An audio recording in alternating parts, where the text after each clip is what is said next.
بسم الله الرحمن الرحيم الحمد لله رب العالمين والعاقبة للمتقين والصلاة والسلام على سيد الأنبياء والمرسلين أما بعد. Respected viewers, Assalamu alaikum wa rahmatullahi wa barakat.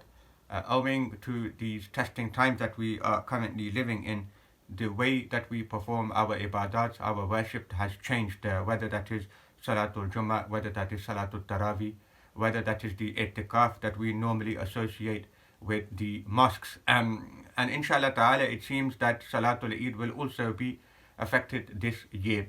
The purpose of this clip is to basically provide guidance on what Muslims can do so that they can fulfill the purpose of Eid this particular year, and in particular what guidance we can provide to our Muslims in the morning when they are normally accustomed to performing Salatul Eid in the house of Allah subhanahu wa ta'ala.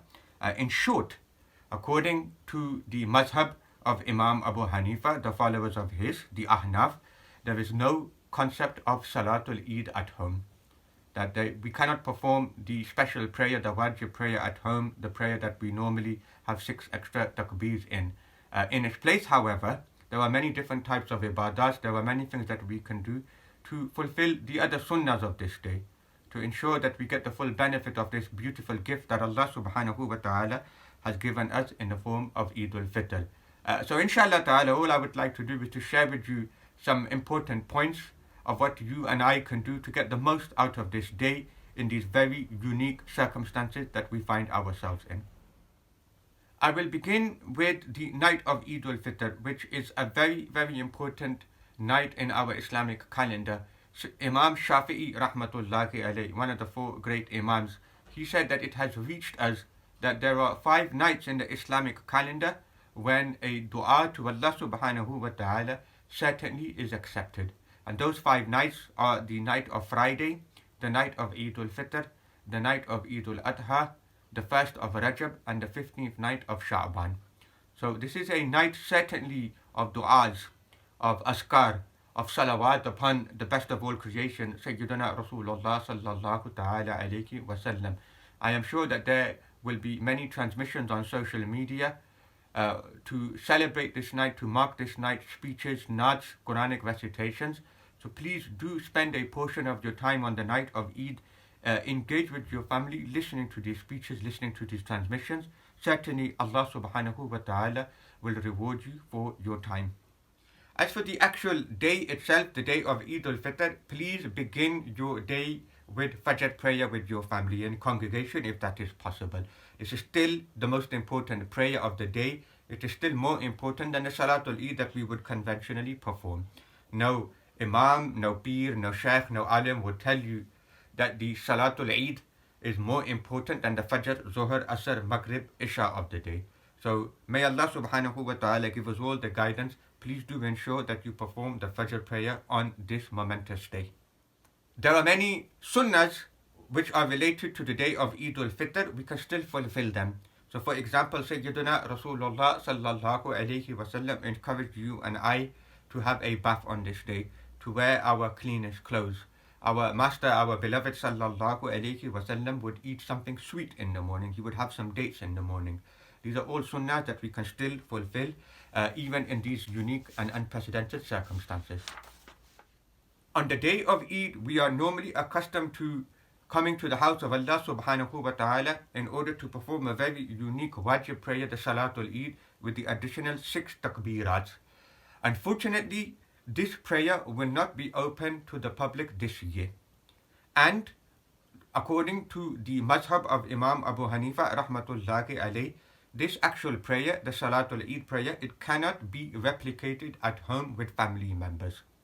So basically our scholars have said, the Ahnaf, that the same conditions in order for Jummah to be fulfilled are more or less the same conditions that need to be fulfilled for Eid prayers as well.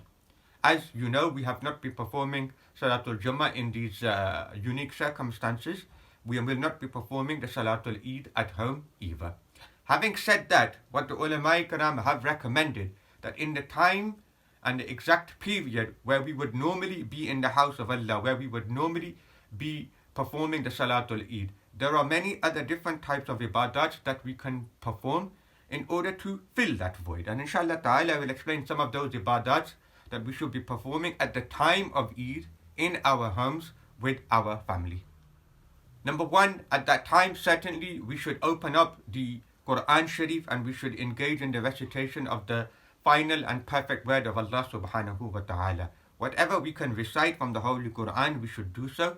Once we have finished this recitation, then we should perform a dua and ask Allah subhanahu wa ta'ala to dedicate the reward of this recitation to all of the people who have passed away from the Muslim Ummah, in particular for those people who have suffered from this pandemic. Number two, we should spend this time in the zikr of Allah subhanahu wa ta'ala in His remembrance. We can still perform the takbeers, Allahu Akbar, La ilaha illallah, Wallahu Akbar, Walillahi alhamd, when we do it with the intention of doing the remembrance and the zikr of Allah subhanahu wa ta'ala. So whether this is individually or collectively, certainly this morning should be spent remembering Allah subhanahu wa ta'ala and praising Him for the ni'mah that He has given us.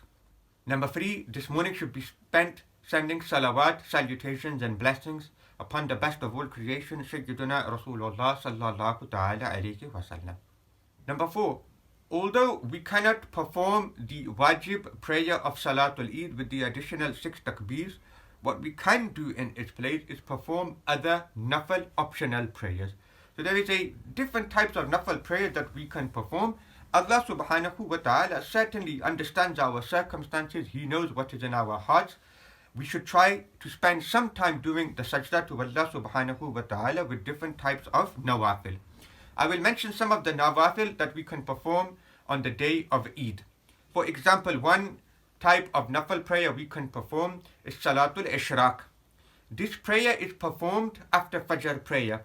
When a person has performed the Fajr prayer with Jama'ah, with his family, then he stays on the musalla until the sun fully rises. So that last 20 or 30 minutes or so, he sits on the musalla and he performs different askar. He remembers Allah subhanahu wa ta'ala.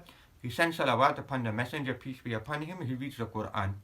Once the sun has fully risen, then he stands and he performs 2 rakats nafal prayer with the intention of Salatul Ishraq.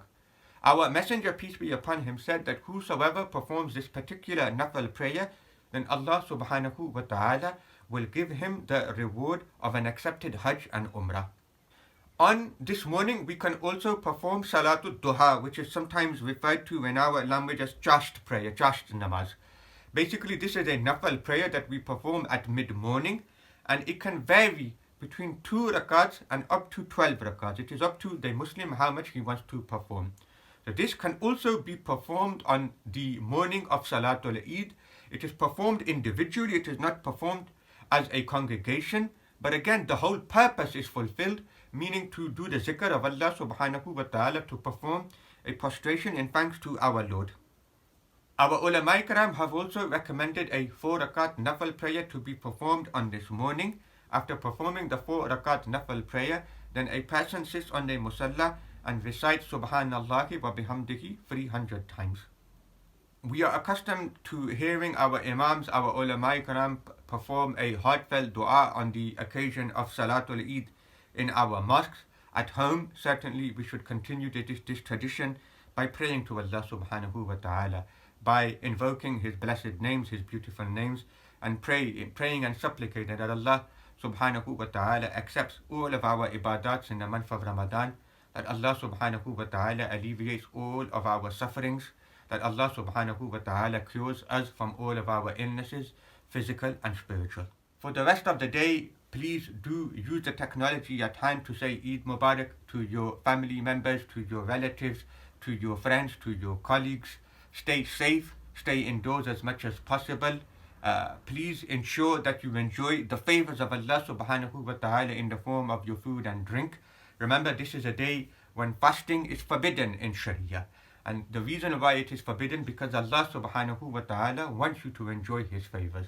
That after refraining from food and water for 30 days, Allah subhanahu wa ta'ala wants you to show thanks to Him by once again appreciating the favor of Allah subhanahu wa ta'ala in the form of food and drink. And certainly one of the most underlying and important messages of Eid this particular year, in my opinion, and this is certainly a form of ibadat because it is a sunnah of our Messenger alayhi salatu wassalam, is to stay positive, is to remain upbeat, is to never despair on the rahmah of Allah subhanahu wa ta'ala, even in these very, very difficult times. Allah subhanahu wa ta'ala in the Quran says, La taqnatu min rahmatillah, never despair on the rahmah of Allah subhanahu wa ta'ala. So by nature, we know very well that Eid is a happy occasion, it is a joyous occasion. And we should try to induce that within our family members as much as possible. Yes, undoubtedly, we have had a very testing and difficult Ramadan. We have found that the houses of Allah subhanahu wa ta'ala have been firmly shut. Yet let us be positive and let us remind ourselves that if one door has been closed, Allah subhanahu wa ta'ala has opened up infinitely more doors for us. And it is up to us now to actually appreciate that. Undoubtedly, that this has been a more of a green Ramadan, that our consumption has been much more thoughtful and we have cut out the waste during suhoor, during iftar, even in our time management as well. Owing to the lockdown and owing to the fact that many Muslims have been working from home, it has meant that people have now been able to devote more time to the recitation of the Holy Quran. This again is a great blessing from our Lord. The commercialism, the consumerism that was creeping into Ramadan over the last few years, alhamdulillah, has diminished once again. It has disappeared. Ramadan is now much more of a simpler affair. Undoubtedly, you would have noticed that Ramadan this year was a very homely affair, that Muslims were fasting together, Muslims were praying together. Subhanallah, we had Salatul Taraweeh being performed in Jama'ah prayers up and down the country in our homes. And certainly this brought about rahmah, barakat and mercy into the most important places in our lives. For many years, our sisters and our mothers have found it very difficult to sit the beautiful worship of i'tikaf. Thanks to the lockdown, this was possible for them for the very first time this year. So again, this is a source of rahmah for you and I. So although it has been a difficult Ramadan, there have been so many positives to be derived from this blessed period. May Allah subhanahu wa ta'ala enable us to appreciate that. My sincerest du'as for all of our Muslims in this difficult time. I pray that Allah subhanahu wa ta'ala alleviates all of our sufferings. I pray that Allah accepts all of our ibadat during the month of Ramadan. Ameen. Wassalamu alaikum wa rahmatullahi wa barakatuh.